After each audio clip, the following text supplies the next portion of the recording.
The date is the 1920s, and an electrical company is trying to improve the productivity of their workers. They're realizing the output's lower, they're spending more money on labor when the guys that they're actually having work for them aren't doing the tasks they're supposed to be doing within the deadlines at the speed they need to be to ensure they're on capacity utilization to get the results they want.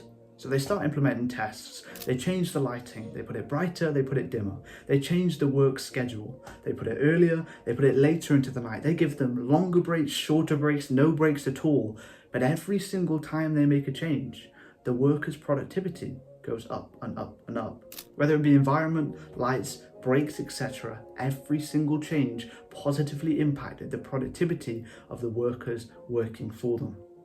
What do you think this was? Was it coincidence? Was it that everything was so effective in helping these workers become more productive? No. They simply worked harder because they knew they were being watched. They knew this was a test. They knew this was just the bosses trying to find a more productive result for the workers. So they worked harder and more productively because they knew someone was watching. This is called the Hawthorne effect. And in this video, I'm going to be utilizing it and I'm going to be teaching you with actionable steps how to implement this into your productivity strategy to ensure you're maximally productive simply because you know people are watching. Let's get into it.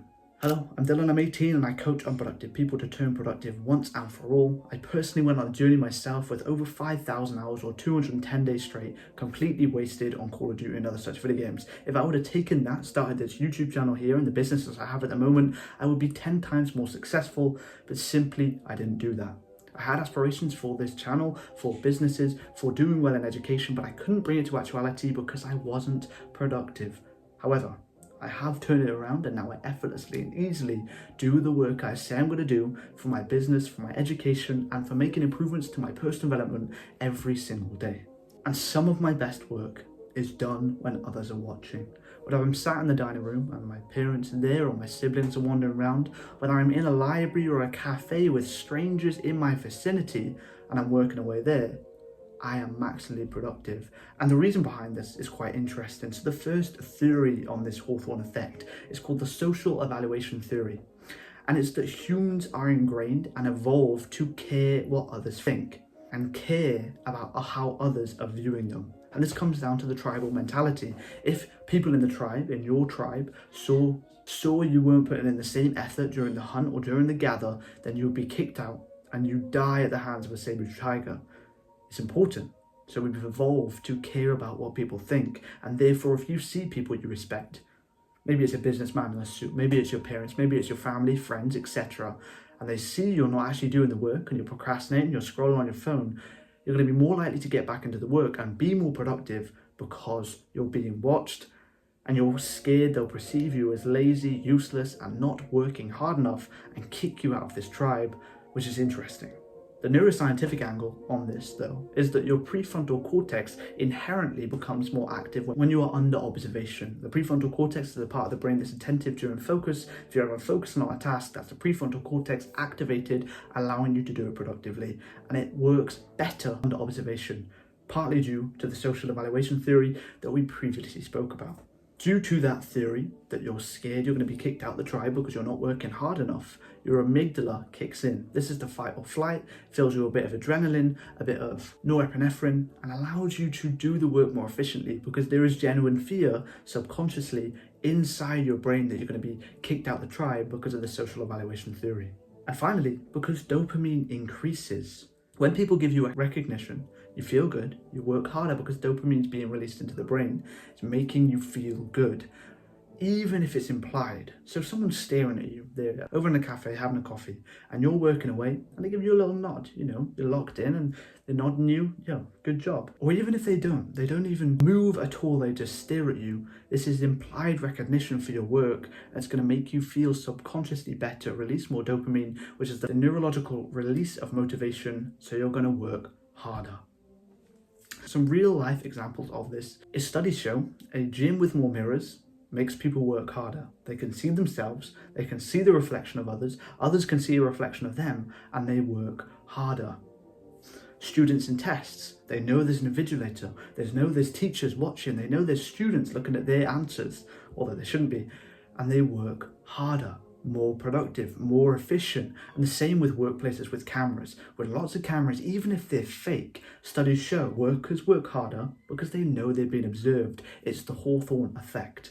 And what is the solution? How can we actually apply this? Because I don't want to leave you from this video with an idea, a theory, an ideology, but no actionable steps to implement it. So some solutions. Have a mirror nearby. Whether it be there, right in front of you as you do your work. You're going to work harder because you're body doubling yourself to ensure you actually get it done. Or use a webcam. Even recording me now, even me recording myself, I'm going to speak better. I'm going to be more productive with the way I come across and the compendiation of my speech because someone is watching me. I have an expectation to hold because I can see myself and I can listen to myself speaking. Or you FaceTime and you physically body double. Whether you go to the library with your friend, a cafe with your friend, or you literally hop on a call with your friend, that can be useful also. Or you can simply go to an environment like a library, like a cafe by yourself, strangers wandering around, and you have that Hawthorne effect in place, allowing you to be more productive. However, there is a massive limitation because this can give you a short-term boost in productivity, as seen with the workers in 1920. They knew they were being watched, they worked harder, but after 2, 3, 4 weeks of the study, the rates dropped down back to normal because they realized they were being watched, but they got used to it. They got used to the constant observation, and this then led to a lapse in their productivity and pushed them back down to what they were doing exactly the same. So unless you have the right system in place for your productivity and the right strategies at hand, so when you are procrastinating and you are unproductive, you can turn it around as I did before and actually do your best work, then you're going to struggle and have a short-term gain with no long-term consistent success. So if you do want to beat procrastination once and for all, to never procrastinate again, the top link in the description will take you to my productivity performance plan where I'll work with you for just 30 days. And in those 30 days, you'll have 20 out of 30 days guaranteed productive, or I'll work with you for free until you get a result. You'll have my exclusive productivity strategy, so you'll permanently have the tools, templates, trackers, and my app at hand so you can do your best work all the time. You'll get my personal phone number so I can hold your hand through the trials and tribulations, making sure you're actually doing the work when you're supposed to be. And you'll get my award-winning physical planner so we can plan days together and ensure that you're maximally productive always. If that sounds interesting, check it out. And check out this playlist of 147 productivity guides for you and your productive journey to turn productive once and for all. Thank you for watching.